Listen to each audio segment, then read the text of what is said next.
hands fucking bleed.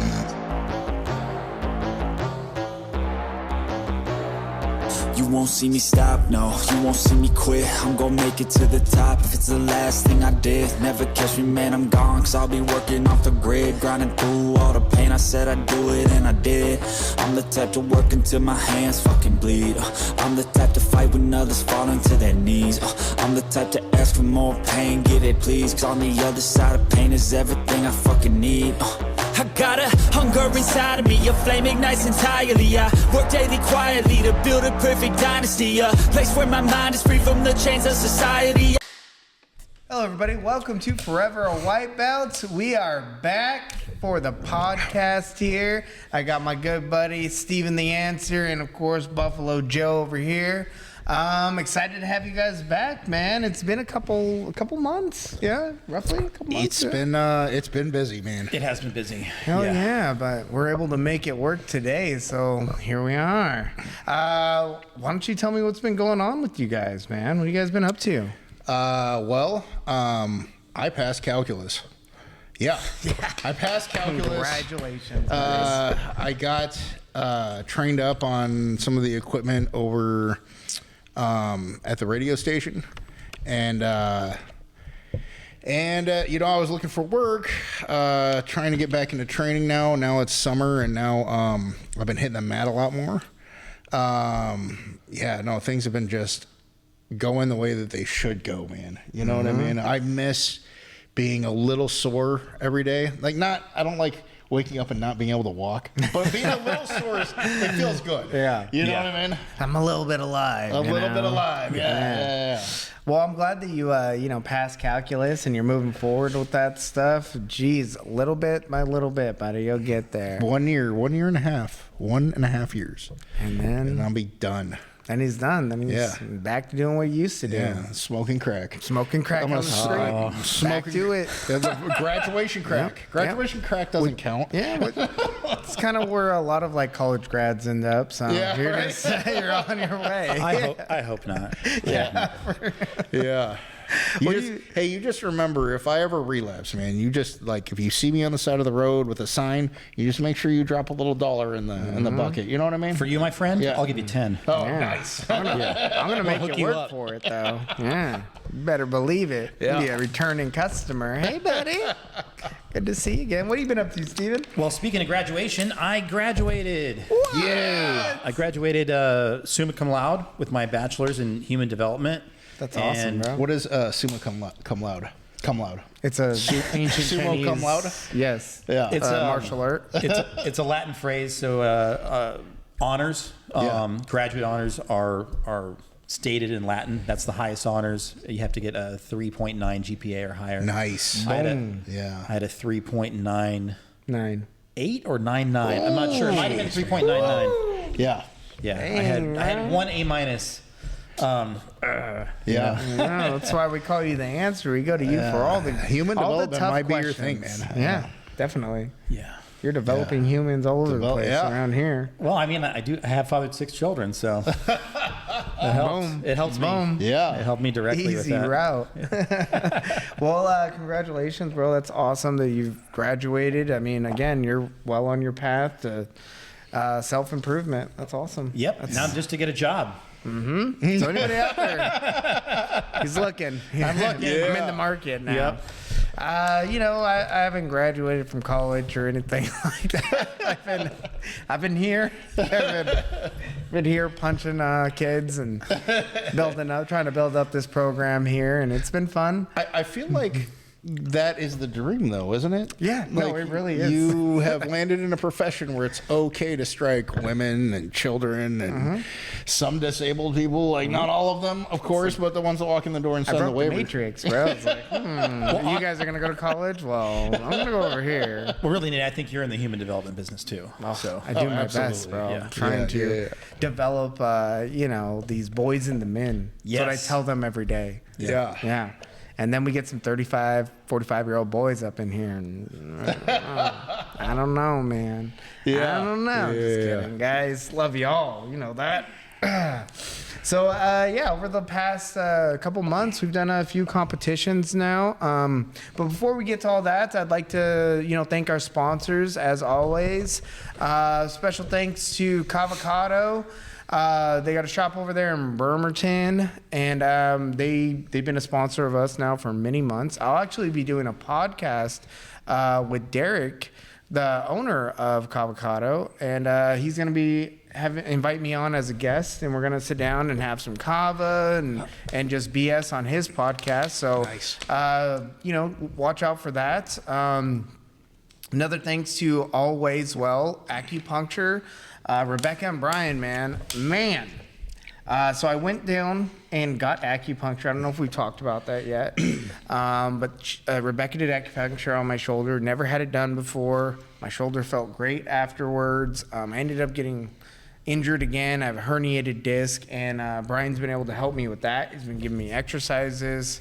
It's amazing to have a physical therapist that also trains at your gym. It's yes. He's our in-house doctor. Having said that, Brian, speedy recovery, buddy. I just saw the video. What the heck? But anyways, man, we hope to see you guys back soon. Be sure to check out Always Well Acupuncture.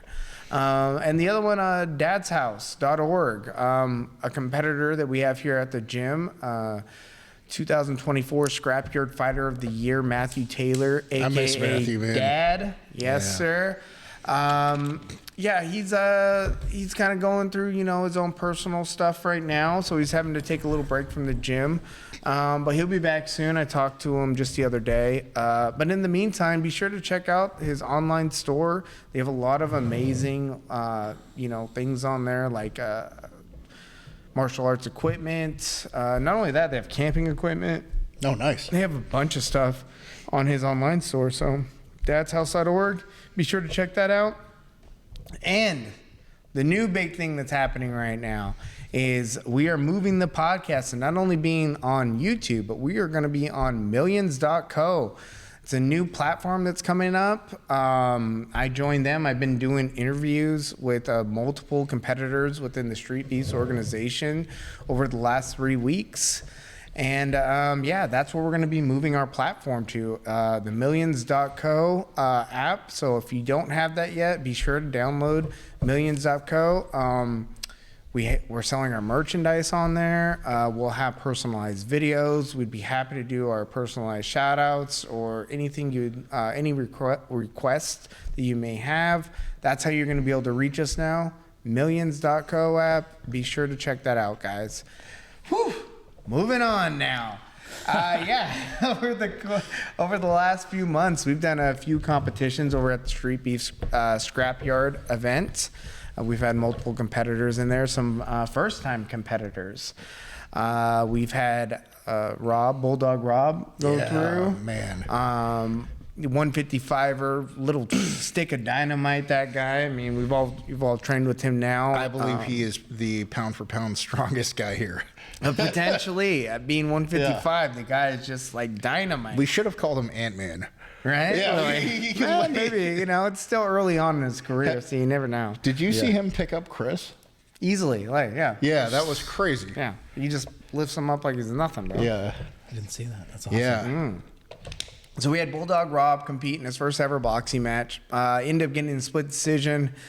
Did very well. He fought against a competitor that was about a foot taller than him. So Rob really had to work to that inside game, which is kind of where he feels comfortable with anyways. So it was a really exciting match. It went all 3 rounds. Lot of action in that. Another first-time competitor we had is Toad. We had Toad go over there at the Scrapyard. He did a kickboxing match. He's a first-time competitor going through the Scrapyard and competing for the Reptilian top team here. He had a very fantastic match as well. He ended up going out there and, right at the beginning of the match, I kind of felt like Toad was a little hesitant. But it's understandable for first-time competitors. Like, you're still kind of getting your feel for everything. And the speed at which things are happening in live play is way different than what happens here in the gym, when we're just doing our sparring. But he made the adjustments really, fantastic. I would say about 3/4 of the way through the round, he made some solid adjustments and ended up laying it to his opponent, so much so that his opponent didn't even come out in the second round. So awesome job, to Toad. Toad. Yeah, doing really well. We also had Bolo going through, and he did his first kickboxing match for the scrapyard. He did fantastic going in there and stopping his opponent in the first round. Nice. And he fought against also a jack dude, or an earthworm, big old jack guy. And, he had about a couple inches on Bolo too. But, Yeah. Bolo, he's pretty solid striker, man. I mean, very good flow. He has a little bit more experience than some of the other first-time competitors, just in the amount of time he's trained, not necessarily in competition, because this is his first ever competition. But in terms of training, I think he has about 6 to 8 months more training than these guys have. Yeah. So no, it doesn't seem like much, but just to be fair, he does have a little bit more training. So when you watch his match, you're going to see a lot of good, clean techniques. He was also in the second event, so he fought 2 months in a row. Wow. Yeah. In that second event, he fought against a prospect coming into the yard, individual from Tiger Muay Thai over out of Portland, one of the top Muay Thai gyms in the U.S. It's a Boss Rutan gym. Oh, nice. And the guy also is a 10th Planet Jiu-Jitsu practitioner as well. So he's training over there at a pro gym, getting pro level training. Him and Bolo had a kickboxing match. You guys can judge the match for yourself. A lot of the comments saying it could have went either way, honestly. So I thought he did fantastic against this kid. This kid was bigger than Bolo in terms of size. But when you hit those heavyweight bouts, like weight doesn't even become a factor anymore. You can fight somebody 30 pounds heavier than you. Yeah. And the kid was skilled, but Bolo, he held his own. He gained a lot of respect. He took a roundhouse to the head that dropped him, and he popped up and finished the match. That alone right there was highly impressive, to be able to take a shot like that and pop back up and continue fighting. Excellent match. I was very proud of him and how he performed. Let's see, who else did we have? We had Tavo, Santavo. He did his first ever boxing match, and he got the decision, and he won his first match. It was actually on his birthday. Oh, wow. So it was a great birthday present to him to go out there, and that's how he wanted to spend his birthday, is going and getting into a boxing match. So that's pretty cool. Nice. He got to go out there, and we got to enjoy that. And the chef made his return over the last couple months. He did a Muay Thai kickboxing match against Nubby. Oh, yeah. The 145 Muay Thai champion. And he ended up getting the decision in that match as well. So it was an exhibition match. They wore shin guards, so he doesn't have the belt or anything. But he ended up winning the match, and he put on a really good performance. Roman is getting better and better every time. So Roman, I think, will be like pro one day if he wants to be. If that's what he wants, I think he will be. I think the if he wants is definitely the question, and you can want it, but you also gotta be willing to sacrifice the things that need to be sacrificed in order to obtain that. And when we're talking about this fight game, that's all it is sacrifice. And it's not just your body that you're sacrificing, it's your time. Yeah. And when you have to put so much time into this craft, it takes time away from other things in your life. And he's a new father, me and him we've had that conversation as well, where what kind of father do you want to be? How engaged do you want to be? Yeah. And we're still finding, thankfully he's so young that we're able to still play and try to find that balance to where, he can still continue to train, and we're not putting him in situations that are going to be overwhelming. Yeah. Until, the baby gets a little bit older and we start, focusing a little bit more on this hard training, which that's the level we're going to need to get to if he's going to want to go to that next level. He's still how old is he? He's only 19. 19, yeah. Man. Yeah. Yeah. Yeah, Wow. that's what I'm saying. It's okay for us to kind of like slow things down a little bit. Let's get acclimated to the new time schedule, to working and raising a child and training and competing. Yeah. It's a lot. Yeah. And sacrifices are going to have to be made on, certain fronts that are going to be new to him. Sure. And it may not be just his own sacrifice. Sometimes in this game, you're asking other people to sacrifice for you. And if not all the things are in line, it's going to cause friction, which then could mess with you mentally or emotionally. And if you're not in line, both mentally, emotionally, or mentally, emotionally, spiritually, physically, like if you're not in line with those things, I don't suggest you go and compete. You really run the risk of potentially getting injured. Yeah. And that's not a route that I wish to take with him if I have a say in any of that. I don't want to potentially put him in a situation where the chances that he's going to get injured because of lack of training or something like that. Yeah. Then that's on that's on us. That's on the people that are trying to look out for him too. I'm not trying to live through my students and try to make a name off of their talent or their ability to go and compete. So we're just trying to make the right moves and make calculated, smart moves. Yeah. So if it makes sense to go into a match, if the old lady is on board and you guys have the income in place, because that's a thing too. You get injured and you can't work for a couple weeks. Well, you better have a little savings to fall back on to make sure you're covering bills, because there's nothing like breaking your hand and then you're a carpenter and what are you gonna do? You're gonna be one hand down trying to make an income, and it's difficult. And then chances of you coming back from something like that are even more slim. Yeah. So and as we know, when it comes to fighting, even if you win, you can still be injured significantly. So we're just trying to be smart, and we're like that with all of our competitors. If the match makes sense, if it aligns with our goals and what we're trying to achieve here, then we're going to go for it. But if I feel or we collectively feel like it's not the move we need to make, then I'm okay with letting him know, like, hey, this is not the move we want to make. Yeah.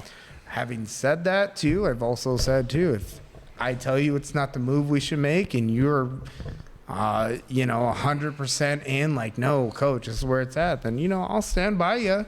And we'll walk through that fire, and if it works out, great. If it doesn't, then it is what it is. At that point, you're gonna have to live with those consequences, but I feel like from my position, it's their career, you know? Yeah. And I can give you guidance, but ultimately it's your journey, it's your route. If that's the risk you want to make, even after I laid out whatever, the concerns, then I'll go with you, bro. Let's go and do it. I'm gonna do my best to try to get you prepared as possible for the event. I'm gonna be there and try to give you the best possible advice. I'm not gonna try to put any poison in your head, like we shouldn't be here type shit. Yeah. We decided we're gonna go do it. We're gonna go fucking do it and see what happens. But then afterwards, we're gonna talk about it too. We're gonna be like, all right, like, is this the right decisions? Are we doing something smart here? Or are we being desperate? Are we just trying to, make some noise or some shit? Yeah. And and it's easy to lose yourself in that, right? Especially when you're getting some notoriety from competing now, which the kid has gotten some notoriety for his competing. Yeah. I don't want him to feel pressured to constantly have to put himself out there to compete just to maintain that notoriety. I'm like, that stuff comes and goes, bro. It seems like he likes it, though. I mean, it seems like there's certain people that just love that shit, and it seems like he's definitely one of those people. And I feel like he's the type of person, he's like James. Like, James will have trained twice in 2 weeks and be like, oh, is there a competition? Let's run it. And it's like, what do you mean, let's run it? Like, you have literally, like, shown up twice in 2 weeks and, like, I feel like he's one of them, which is, you need that.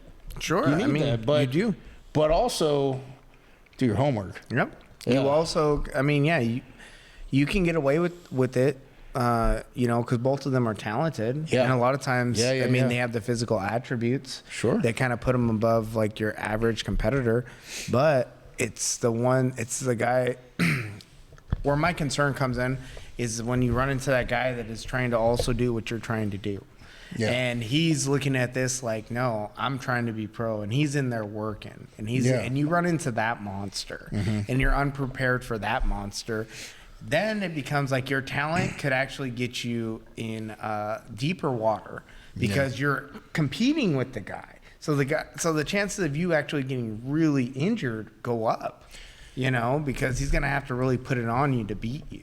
And you don't have that quit in your head to be like, oh, this is just like, I'm not ready for this match. You're going to try to fight to the best of your ability, and your chances are you may get beat up during that match. Could be a real blow to your confidence, too. Yeah. So that's what I always, try to preach, too, is we don't train for 99% of people. You want to train for that 1%, that guy that's also training to be the killer, It's so At interesting. least when you're chasing a dream of competing and make a living out of this, that's who you're competing against, those guys. So you better be absolutely. also have that mindset, It's so interesting because just like seeing the military from the outside, seeing like the fight game from the outside, right? Like when I first was like, oh, these guys must train 3 times a day, like 7 days a week, and then before a competition, and then some people nobody trains like that. Nobody trains 3 times a day, 7 days a week, right? Not There's always 7, probably 5-6 days a week. right, though. yeah. But they do train a lot. Yeah, And sure. and then there are people that actually don't train a lot, and that usually they can win these smaller matches, and then as they get up, it's a triangle. It's I mean, it's a pyramid. They're outliers. Are they called outliers? Or outliers? yeah. Outliers. Outliers in anything. Yeah, I mean, you yeah, look at UFC with John Jones. Not to say that man doesn't train, because obviously he trains quite a bit. Yeah. But during those party years, I mean, he was partying and then showing up and training and then going right and partying. So he wasn't really resting. I mean, you have people that can do those types of things. I mean, the Nate Diaz and stuff, I mean, he's always been infamous for smoking marijuana. And he has cardio that goes for days. Yeah, I mean, that guy is crazy. Mike Tyson, But he's doing chain triathlons, smoker. too. Yeah, He's not exactly. He's not just sitting around eating Doritos after he gets stoned. Also, man, I don't know about Nate Diaz necessarily. I would imagine that if you're a pro, you're all on steroids, probably. But I mean, if there was ever an argument, I feel like Nate Diaz. If you're not cheating, you're not trying. That's what I always heard. Hey, look, man. All I'm saying is if you're going to be in the fight world and you're like, I'm going to do this without taking steroids, there's going to be someone that's willing to do what you're doing and take steroids. So that's the reality of it. Sure. I get that too. I mean, that's who you're competing against in that world. It's pretty common that steroids are a thing. Oh, yeah. Anything to get an edge, right? Yeah, anything. Yeah. But then you also have guys that are autistic as fuck, and they're obsessive, and they're just in there. So yeah, I think you get a range. I mean, just like you do in the gym, we get a range of personalities, a range of different goal sets. I mean, even us three have different goal sets and what it is we're trying to do at this gym or within our own training or personal self-development. So, yeah, I think you do get across the board, different philosophies. And when it comes to steroids and competing, it's always been kind of like that little edge. Yeah, yeah. And in some gyms, it's promoted even, where it's like, hey, Yes. come and do this stuff, man. It makes you better. I don't even necessarily care about it like that much for other people to do steroids, as long as they don't get to the point where they're crazy and they're turning on their people and they're, you know what I mean? By the time you're at that point, it's like you're so far into it. Do you even know? Do you even know what you're doing? Do you even know that you're starting to rage out? I'm not gonna mention any names, but there's a guy that I know that we all know that was juicing for a long time, and he's like, you take enough Tren, it makes you gay. makes you a little gay. And I was like, why would you take Trent, dude? I think he just told you that. He didn't tell any of us that. Is that what he? Why would you take it? Like, Why would you tell me that when you're on my back, too? Just when you got me in a rear naked. yeah. You're in a He's locker getting room real together with real this fast. guy. Yeah, exactly. That's Real a weird. awkward. Are you Real on fast. Trent right now? Yeah, Why are you telling me this? That's a crazy Snapple fact. To just throw out. I don't know if that's a trend, brother. I just, In an unrelated issue, would you like to buy some Trend? Would you like some? yeah. It's okay if you don't have any money. Yeah, It's totally You cool. don't have any money. Trend and back takes. Yeah, it's all cool, bro. Somebody Will works you on hit this me? jujitsu. Trent and closed guard all night. Yeah. Oh man, that was going over checks today with one of our students here, and he Yeah. kept throwing his freaking hip out. Yeah. And he was like, you saw that when he was leading. I was like, don't throw your ass out while kicking you, bro. Stop Trying to doing that. booty bump the kid. Just trying to. Like this, coach? No, where did you learn that? You didn't learn that here. Is that what you see me doing? Do I do it like that? He's like, kinda. And I'm like, damn, maybe. I don't know, man. Well, I think part of the issue too is that like TRT is a thing. Yeah. And the it only is. difference between TRT and steroids is dosage. Is it? It's the same I thing. don't know Is about it? that. I don't know about that. I don't know. It's I don't know if that's true. exogenous. It's exogenous testosterone. I think If you are injecting testosterone, you are, and it's TRT. It's just because it's not a high enough dose to be called steroids. There is no difference. I don't know if that's true. Here we go. Yeah. I'd have to And look it up. here's I a don't have steroid enough information right now to argue this point. Yeah. But a lot of people have said that, and But next time on F.A.W.B, Yeah. TRT, we're going to come with some and- information. and my argument will always be like, it's doctor I need it, prescribed. bro. My name's Right. on the bottle. For sure. I'm taking it as But prescribed. no, it's Yeah. low dose prescribed Yeah. steroids. Steroids are synthetic exogenous hormones. Hormones delivered from outside. I mean, Not if inside. that's the case, use those inhalers. Yeah, I mean, those that's are why steroids. it's called steroid. That's why it's called steroid. Yeah, those are Those are steroids. Yeah. And Take the those. TRT is an anabolic steroid because Yeah. you're right. It's testosterone, promotes muscle development, so it's an anabolic steroid. Yeah. It's just a matter of dosage. Yeah. It's just a matter of dosage. Schematics on there. Maybe. Maybe. Maybe. And but it's just part of why. Maybe. It's just part of why it's so prevalent. It's because because then you have the argument, right, where it's like, oh, well, my doctor gave me, I'll just do a little more, a little extra. What's the difference? It becomes a slippery. It becomes a slippery slope. It becomes a slippery slope for some people. For some people. Not if you lock it up in your cabinet and then, you already have the pre-doses already set for you. Only one person has the Well, key my to doctor getting was giving it to me. Now this guy, this shady locker room troll is giving me something similar. It's, it's the same thing, right? I don't know. So here's the thing, man. I don't know if it is the same stuff. Then it's the same stuff. But what I do know for sure is I know a lot of people, including myself, that are on TRT, and I didn't gain 30 pounds of muscle in 30 days.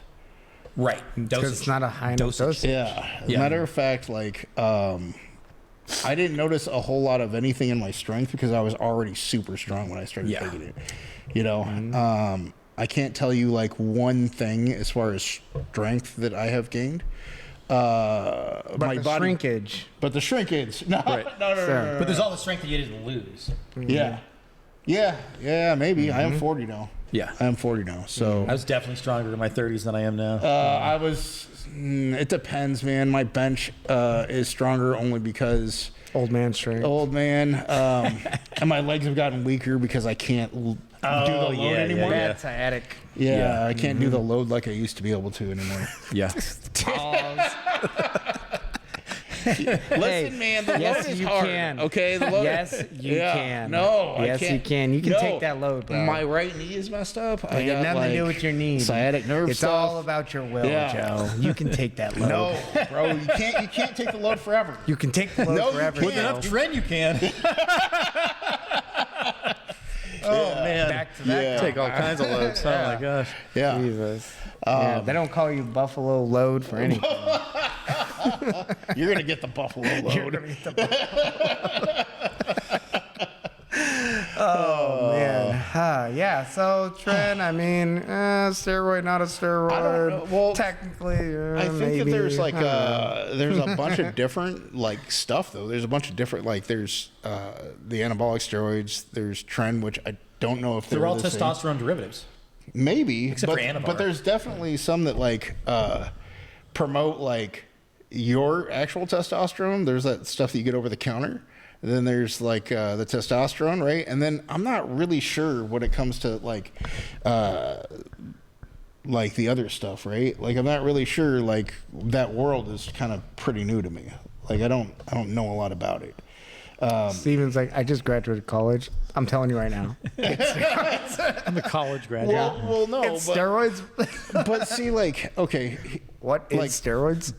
I knew a person that was on steroids, and they were so spun out that I would have bet money. I would have bet the last money I had in my bank account that dude was spinning like crystal meth. He might have been. There was a point in my life where I was using steroids and crystal meth. Mm-hmm. And it was some interesting nights. Yeah. Wild. Oh my God. I can tell you some stories. Yeah. And now he's a college grad, bro. So like, have your fun, and then go graduate college. You know what I mean? Yeah. I think people where they mess up is they try to have fun while they're in college. It's like you gotta have fun, then go to college. Oh my gosh. Or something like that. I Pick wasn't one or having the that other. much fun, by the way. That just sounds like a terrible combination. Because It now was bad. Because now you're afraid of everyone being a cop and you're mad about it too. Exactly.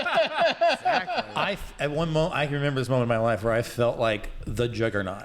Yeah. And I kind of was Yeah. a little bit. Yeah.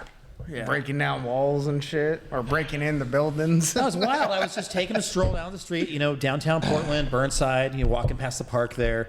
And it was odd because, like, I saw people on the sidewalk in front of me, and they kept, like, fleeing. Yeah. You know what I mean? And it just didn't make sense. And I remember particularly there was a couple. They were holding hands. They're walking down the sidewalk. They took a look at me, and the girl went left, and the guy went right as fast as they could. Yeah. The guy just abandoned the girl. Yeah, just abandoned her, right? And it wasn't You're on your until own. years later when I was sober and I reflected on that moment. I was like, holy shit, dude, it was 60 degrees. Yeah. I was shirtless. Yeah. I was pouring sweat. My eyes were bugged out of my head. I was 235 pounds, 9% body fat. Yeah. Charging down the street, walking, but at a running speed. Speed walker. And yeah, everybody was getting out of my way because I was like a fucking bowling ball. Yeah. I had a baseball bat in my hand. yeah. Just looking around. Yeah, no, it wasn't. It was an interesting combination for man. sure. So I don't. man. Well, I 0 don't out of think- 10 would not recommend, by the way. So either steroids or crystal meth, not both. Yeah. Nah, bad combination. It's weird because like as destructive as I was, and I've mixed a lot of things together, back in the day when I used to party. Steroids wasn't one of them. Steroids was always that thing that like I stayed away from. I don't know why, man. Only punks do steroids. I don't know what it was. I don't know what it was, but like I was way more comfortable doing crystal meth than I ever was doing steroids, And on all honesty, like I had heard that they'll screw up your hormones so bad that you won't be able to produce testosterone anymore. And I don't know if that's even true, but I heard that back then, Yeah. And yeah, I don't know. I'm really grateful that I did them the smartest way you can. With a side of crystal meth. There's a separate issue, right? But as far as like, like 12 to 16 week cycles and like with stuff to like come off and then, taking months off in between cycles. And I only did it for about 1.5 years with big breaks in between. So do a cycle, take 4 months off, do another cycle, take 4 months off. How long does a cycle last? I was doing 12 to 16 week cycles. I did like 12 to 16. Okay. I think I did like 3 12-week cycles and a 16-week cycle. How did you keep track of all that while you're also doing crystal meth? Because I know like days would go by and I don't even know like what day it is. Yeah. Because I wasn't trying to use drugs or alcohol, but I occasionally would break week. Gotcha. So it was like months would go by and I'd be like, I just got to do some dope, and I'd go do some dope. And for sure, yeah, it was definitely. So hold on. who gave you your first No names. dose? No names. But like, how did you even run into the steroids in the ether? You know what I mean? You trying to meet my plug? Is that? Yeah, exactly. What was his name? What was his name, and where does he live? Gonna have some undercover. You never see those blackouts and the guy talking like Darth Vader? When I first got into lifting weights, the gym I was training at Anytime had a Fitness? promotion where, like, when you signed up for a membership, You just get steroids? no, but you get a personal trainer. You get like a free personal training session to try and like sell you on more personal training. Sure. So I met this personal trainer, That's right? so smart, by the way. Yeah. And he, man, it was amazing. We had like a 45-minute conversation mostly, and he talked. He was like, "You're doing this wrong, that wrong," and then within 2 months, I put on like 30 pounds because of the information that he gave me. Yeah. Dude was also like a bodybuilder. Yeah. So as we continue, I like signed up for training through him. Okay. So now I'm paying him $100 a training session, and He's a good drug dealer. and then I'm a drug addict. Yeah. So I'm like trying to be clean and sober, but I'm like, I still want to do drugs. I'll find steroid. I asked him. He hooked it up immediately. First person I asked. He's like, yeah, what's taking you so long? First person I asked. I've been waiting this whole time. Yeah, he's like, Yeah. Usually after the first session, it's like I usually get a sale here. I don't know what you're waiting on. Yeah, so that turned into a whole thing. Eventually, I ended up like Yeah. selling steroids myself. Yeah. So you can just buy them from Russia. Yeah. Yeah. I mean, We'll that's send them in the mail for you. like most drug dealers. That's kind of end up how it So happens. just so we're clear, I'm not positive you were doing it the smartest way possible. You were just buying some crazy shit from Russia. Like, I don't know if that's the smartest way. well, because steroids aren't a controlled substance in Russia. Yeah. You could just dude. go to the pharmacist and buy them. Yeah. So yes, and they like So this wasn't like black, it was dark web. no. No, okay. I mean, kind of like, but but it was legitimate, and I knew it was legitimate because of the results. Yeah. I knew the guy working there, so I was like, Yeah. I wonder if steroids ever go through this thing where they get cut like Crystal does. You know, like Crystal or Coke kind of gets stepped on as it gets passed out. I wonder if that's a thing. maybe. I'm sure there's all I have kinds of no- different I have no variations to idea. that. But as far as like if you get a vial, like you'll know if it's been opened. Yeah. Like you have to Like some rip off this saline in it metal or some seal. shit. That's all Yeah. it is. Oh my So- God. Yeah. Well, thank you, because I didn't know about that world. I didn't know very much You about did give that me a world really at all. good business idea Yeah. from now on. I'll tell Yeah, you what, I'm going to go man. get certified for personal training now. Yeah. No, I was gonna say I'm already a coach here, Yeah. man. I'm just gonna start. Yeah, this is You going to be said great. you can get that stuff over the counter, and Yeah, if you Here see guys me with go, a some six-pack in Russian like stuff. a Yeah. month, you just mind your business. I'm trying to make money. wondering how. Oh man, how do you guys just have such a killer program all of a sudden? Can thank Putin. Thank Putin. That's it. Well, and it's an interesting thing too because I feel like steroids, like a lot of other substances, it's a matter of personal freedom. Like, really, who are you hurting if you're using steroids? I agree. Dude, you're hurting yourself for sure. I don't know, man. Your body, your choice. That's what I say Yeah, about I everything. would think. I would hope. So there's like drugs that make some people do crazy stuff, right? And like crystal meth made me do some crazy stuff, and everything that I've heard about steroids, like they're the roid rage, where people have done things like break down somebody's door and beat them up in their home, and then they're doing time for it. You know what I mean? Do you think that it's I just do. an amplifier, or do you think it's the cause? Because I think some just an people amplifier. have that temperament already. Just an They have that in them, you know? Yeah, they might. Put it to you like this: if you can manage your emotions sober, then you can manage your emotions on steroids. Like you have the tools to do it. If you don't have the tools to manage your emotions now, don't add fuel to the fire. I don't listen, man. I don't know. That's my personal. If I stub my recommendation. toe, I kind of lose my shit a little. So Well, don't be doing steroids, bro. Because then you'll lose your shit a lot. Yeah. yeah. I mean, I think that may be some of the argument, though, for what do you call the drug users that are still productive? Still Functional? Functional. Yeah. Yeah. Wouldn't they say that I can manage myself in order for them to be functional drug users? Right? So that would just fall under that. Well, you've seen some stuff too. Like there was a famous bodybuilder who murdered his personal assistant, him and his wife. Oh yeah, You know, he'll be in prison forever. Yeah. And I met the guy actually at a bodybuilding show, and Did then you? just like a couple years later, I was like, wow. But I he was wonder doing what a lot she of other. did. He was doing a lot of Nobody other drugs, and once again, it's like if you start mixing cocktails together. There was Jared Wyatt. Jared Wyatt was an MMA fighter training down at the same gym that I trained at down in California. Yeah. And he was high on speed and mushrooms and using steroids and got tripped out about his buddy. He like murdered his best friend and training partner and then ate him. That's probably drug induced. Oh, it was very much drug induced. But like I feel like that is more than an amplifier. Maybe. Well, I think like a maybe- lot of drugs, though, it's slippery slope. I mean, you Sure. start doing that. I'm you're sure gonna he do could have handled the something else. mushrooms. He might have been able to handle the meth and the Yeah. steroids, but not together. Yeah, all All of it together was a bad. So I mean, I wonder what was buyer going through beware. that dude's mind when he was eating his friend. He thought he was the devil. Is that, he thought his friend was the devil. And Chewy. decided to. Yeah. Yeah. Yeah. Meth-induced psychosis Sure. mixed with mushrooms. Yeah. Just all That's that's just terrible, terrible stuff. combination. Yeah, it Jeez. is. Any kind of like thing you're snorting and eating. Yeah. Not good. Yeah. The other thing If you I gotta thought, snort it and then eat it, not good. Yeah. Not good. I always thought about too is like if you ever, because we've seen this. So recently here in Clark County, there was a behavioral health clinic that paused its services to its participants. 900 people are getting services and medications through that organization. To get suddenly cut off from your medication can be a real disaster. Mm-hmm. If Yeah. you are taking, and I think this is probably just as true for people who are in TRT, and you suddenly get cut off from it.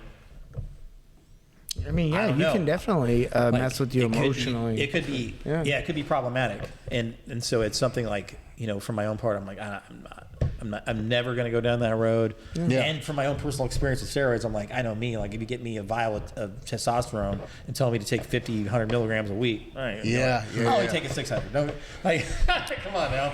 That's fair. Well, I mean, It's good yeah. you know yourself and what Yeah. you're. I mean, what you're Absolutely. gonna do. I mean, that makes sense. There is some people that back in the day with that Suboxone stuff. There's some people that could like take it as prescribed, and I could never. Yeah, more power to them. Yeah, more power. I couldn't do it. No.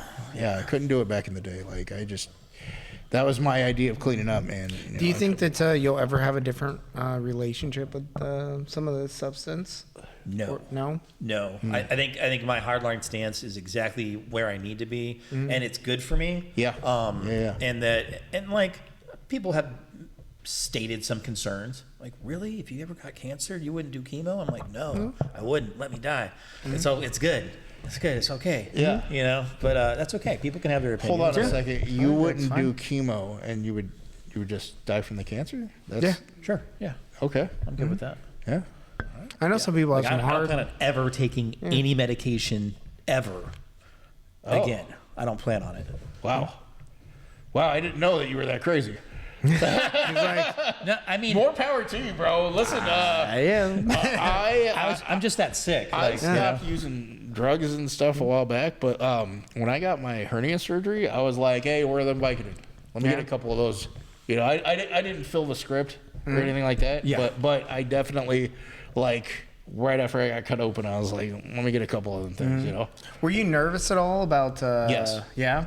yeah. I was so nervous that I couldn't take anything home. Mm-hmm. But what I didn't know was when they put me under, they put me under with fentanyl. Mm-hmm. So I didn't know. Like I woke up high. Mm-hmm. I had no idea, and I was like, oh. And then I felt like. This is what I. And then I got a couple of Vicodin, and I was like, oh, I feel like I'm on one, And then I feel like running the streets. yeah. All of a sudden, I want to take my shirt off and go walk I was outside. like, man, I feel like smoking a pack of cigarettes, and Exactly. Yeah. that bicycle looks really cool. But what I will say is that I didn't give myself the opportunity to like go mess around because I knew that if I had that bottle of pills and I went back to the hotel room, man, I would have eaten them all. Yeah, Yeah. crush Yes. them. Yeah, for sure. Crush them up and. Well, that was my problem. My last relapse, I got a prescription. I had all my teeth pulled. Doctor's like, here's some pain pills Yeah. for the recovery. And then 2 days into that, taking them as prescribed, I No, I love was a good goofball. Yeah. I needed to go get some dope to go with the freaking pain pills right then. 2 a.m. It was going down, and that's what happened. And I'm like, I can't allow this to happen again. But would that would be a different relationship with the substance, then you were able to recognize that. Like I was talking to you about that earlier today, where I was, I've been prescribed recently some painkillers because of my herniated disc, and I was prescribed about 30 of them. And about, number, they're all gone now, but about the number 25, I started really catching myself kind of like, I kind of want one. Not necessarily like I need one, but I know if I have one when I wake up in the morning, this day is going to go relatively pain-free, and I'm going to have a good day, which then puts me in a good mood, which, everything around me seems like enhanced because I'm pain-free. And when I'm in pain consistently, like anybody else, I get irritable and my focus is off. And when when I'm able to take a painkiller in the morning, my focus seems like it's there. I seem more alert. I seem more creative. So I was starting to count like all these benefits to doing this, and then that's when I started being, oh, that's that trick though.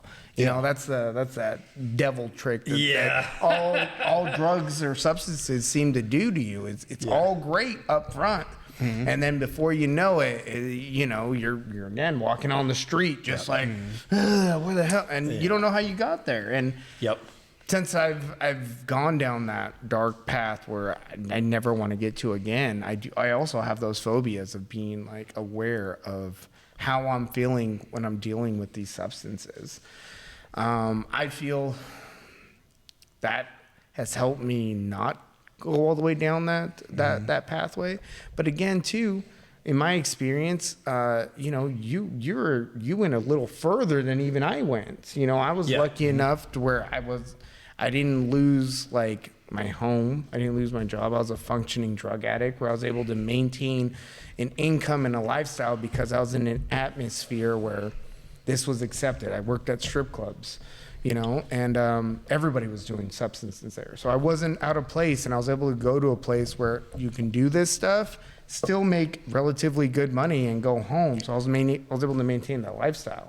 I'll tell you this, man. If I could, the worst thing for you. It really was. If I could have maintained a job, even if it was flipping burgers, I'd still be using.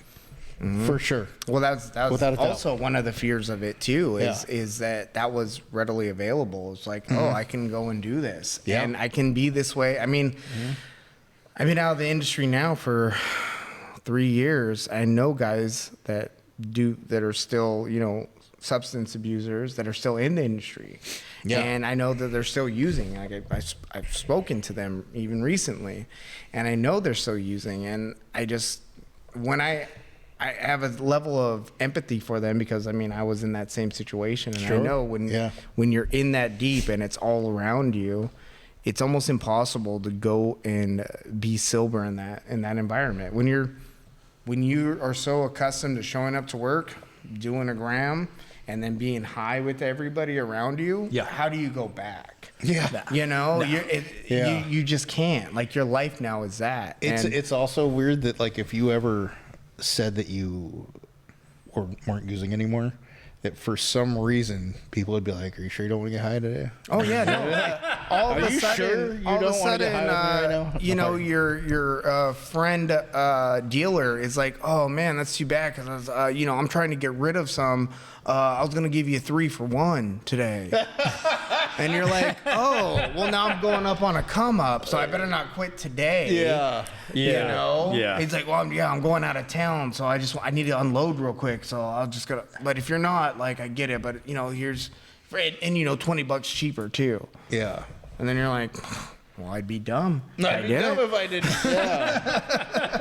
Right? And that's irresponsible, actually. It's just that slippery slope where it's easy to fall back into that. But I recognize that too, which is also another reason too why I would never go back in that industry. I never want to even be in that environment. I don't go there even to socialize. Yeah. And it's because I met my darkness in that industry, much like you met your darkness out there on the streets, and you've gotten to the point where you wanted to end it all, and you've tried. yeah. So that right there is enough to have a hard line. I don't ever want to get to that point again. And actually, I don't even want to get close to that. I don't even like thinking. Oh no, about exactly. That. Yeah, for You sure. know, we were talking about that earlier. Like sometimes, like I said, I'll be doing dishes or some shit, and I'll think back to a situation that I was in when I was actively doing drugs, and I almost have to like scream my way out of it just to shake me out of it, because this, looking back with the sober head, easily any of those situations, just one bad thing, and your whole life is like shifted. You're in jail now. There's a murder charge. There's a drug charge. There's something that could have just went haywire. I think about that. I mean, I carried a firearm with me when I was working. I had blades on me. It wasn't like I wasn't in fights all the time as a bouncer at a strip club on 82nd and Foster. Like, you know what I mean? I do. And easily something could have gone awry where I had to draw my weapon, or so there was a stabbing, and then all of a sudden I'm doing blood work with freaking cocaine in my system and all this shit. Like, now, even if I was justified, I'm still looking at manslaughter. Yeah. Or I'm still looking at, whatever. Yeah. So it's just not.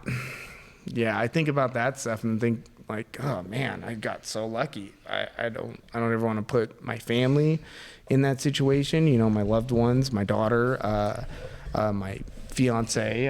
I don't ever want to put that on them. So that's definitely, like, I was thinking about this last night, and I was like, there's a lot of things that I won't do today because I'm about to get married. I own a home. I mean, like, I'm about to graduate college, which I never thought I would ever do. You know what I mean? I'm really, really proud of you, by the way. Yeah. Yeah. Such an inspiration to people, bro. Like, really, that story, man. And so there's just things that I won't do that'll put that at risk. Right. Yeah. And the price is just too high now. Yeah, and well, now I have something to pay too. Whereas before, if I was living out of a bag, I was like, "What? I lose this bag that I'm living out of?" Like, and I think that's huge right there because I've talked to my fiance about this too. It's like I never thought I was gonna make. I didn't think I was gonna live this long. Yeah. And when I was going through and all that stuff, and I was doing all that stuff, I was doing it with the mindset that I'm probably gonna die tomorrow. I'm gonna die soon, anyways. And then looking back on that now too, like, I don't know if I think that was part of the little devil in the drugs too, that little voice that they feed you, or it's like, keep doing it. It's like, we don't got a lot of time anyways. Any day could be your last day. Yeah. So live it up today, or just do it today, or whatever. And I have forethought now. I'm planning for things. We have goals set, and we're moving much like you guys. You guys are moving towards your goals. That's something you can't do when you're, a drug addict. You just can't. And those that do that, like I said, there's outliers. Yeah, they're not you. Trust me. How they're doing it or what they're doing, it's not identical to your situation. So don't expect yourself to do it. You're gonna probably be like the majority of people that end up doing this. You're gonna end up in, shirt off, walking down the street, scaring people. Yeah. You're gonna end up that way, bro. Oh man. Yeah, no, it's absolutely one of the things that I'm truly grateful that I got to clean up, and I got to like start training. Like, if I had not met Mike Saito, Mike Saito was the guy that like brought me to jiu-jitsu, man, and then I wouldn't have ran into Chris, and I wouldn't have met you, and like, this thing started, like, there's just, it's so weird that when you're doing the right stuff, sometimes a weird chain of events just starts to happen, and it's like, you just have to do the next thing. Like, my goal is always, no matter what happens, to not screw over the people that are around me, and to just keep doing the next thing, right? Whatever that looks like. And whether it like blows up, like, or it doesn't, or like, it just, as long as I keep doing that, things tend to work out pretty well. You know what I mean? They do. That's good. I remember when this was the next indicated right thing, because I was like, I felt it kind of stir inside me, like desire to get back into training. Yeah. And I remember reaching out to you, and you're like, oh yeah, well, we're training out, well, we're moving to Vancouver. The gym's moving from Ridgefield to Vancouver like next week. I was like, oh, what an interesting coincidence. I feel like that's a sign. Yeah. And then I get in here, and it's just like, yeah, one thing led to another, and it's been so good. Yeah. It's been so good, and I can see too how, just like you're saying, like there's a ripple effect. Sure. You know what I mean? Yeah. Where other lives are improving. And I see these young guys coming in here with their desire to compete as a great place to start. But I think where they're going to end up is just being better men. Yeah. And ultimately, and hopefully they're not going to have to go through the stuff that we went through. Sure. And think about all the people that are going to be spared. Because I did a lot of damage. I created a lot of wreckage. It wasn't just the couple walking down the street that got scared. Yeah. There was more damage and wreckage. And hopefully, the people that may have been impacted by these young men, if they hadn't found a place to be, or a sense of belonging, or a sense of purpose in their lives, man, they might have done some damage too. Yeah. And a lot of that's speculative, but I look at it and I see a lot of good happening. I think it's right to speculate that. I mean, based off experience and what you've seen and lived through yourself. That's what we're basing that off of. I also have been kind of going through that a little bit myself and kind of reflecting on some of that past stuff. And I get upset about it sometimes, and I get very cringed out with myself sometimes, and depressed even. But then what kind of gets me through it too, it's like all the positive stuff that we are doing today.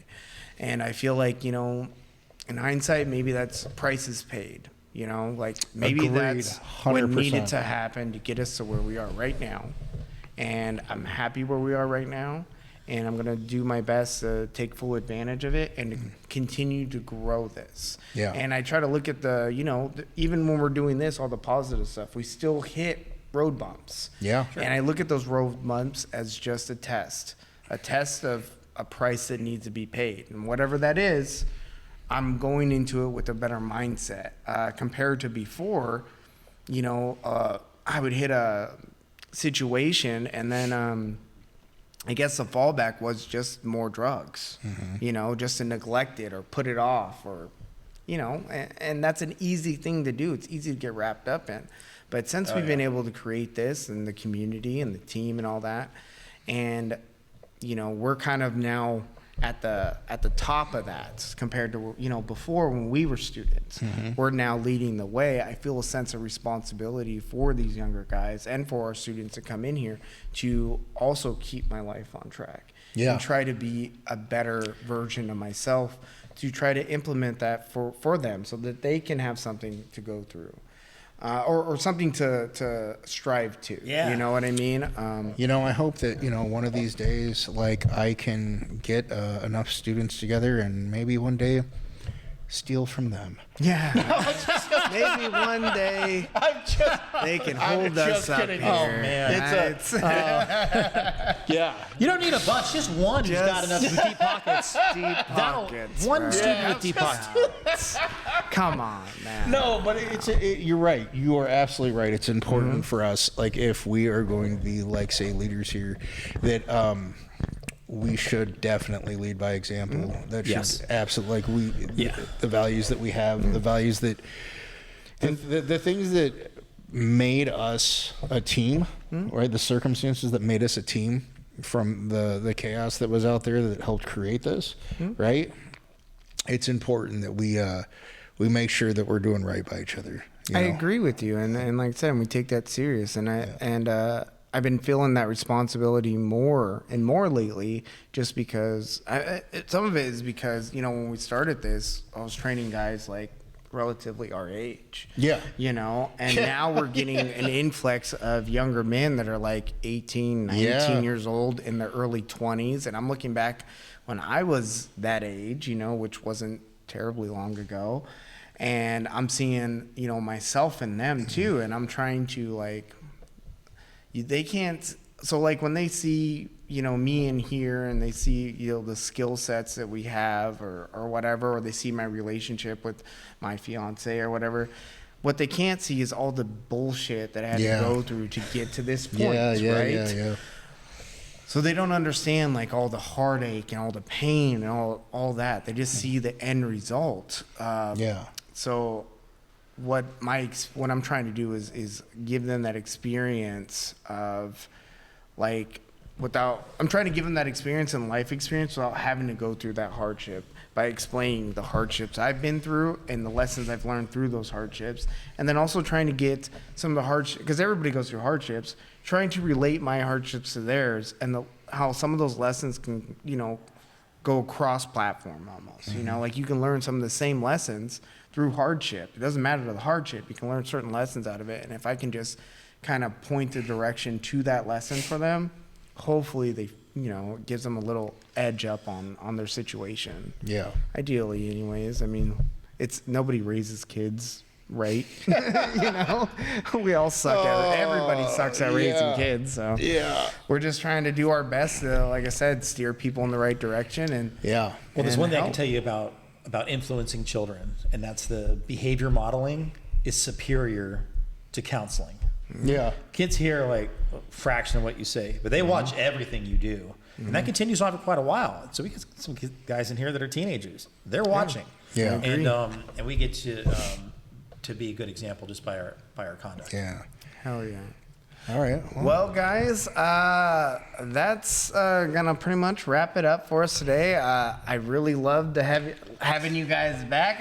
I feel like this was a counseling session. This was a great. This was a live counseling session. Man. Thank you, Stephen the Answer. Yeah, of course. For facilitating this. I hope again for you guys to join us on the Millions app. Like I said, we're gonna be downloading all the future episodes up to the millions.co app. So make sure you guys get that, and we'll be back soon.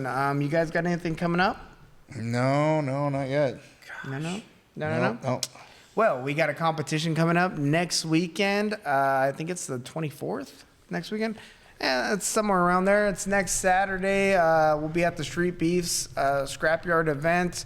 We go every month, at least 10 months out of the year. We try to go up there, and it's the third weekend of every month. You can get the pay-per-views on millions.co as well. What's up? I do have one thing. I am supporting a women's self-defense course, a 6-week series. There's one class per week. Starts into May 21st, I think. May 21st. Yes, pretty sure. And if you're interested in participating, and you're a woman, go to restoredandrevived.com and you can buy tickets there. Heck yeah, Restored and what was it? Restored and Revived. Restoredandrevived.com. Yeah. Heck yeah. So for all the women out there looking to do a awesome self-defense class with our guy here, Stephen the Answer, be sure to check that out.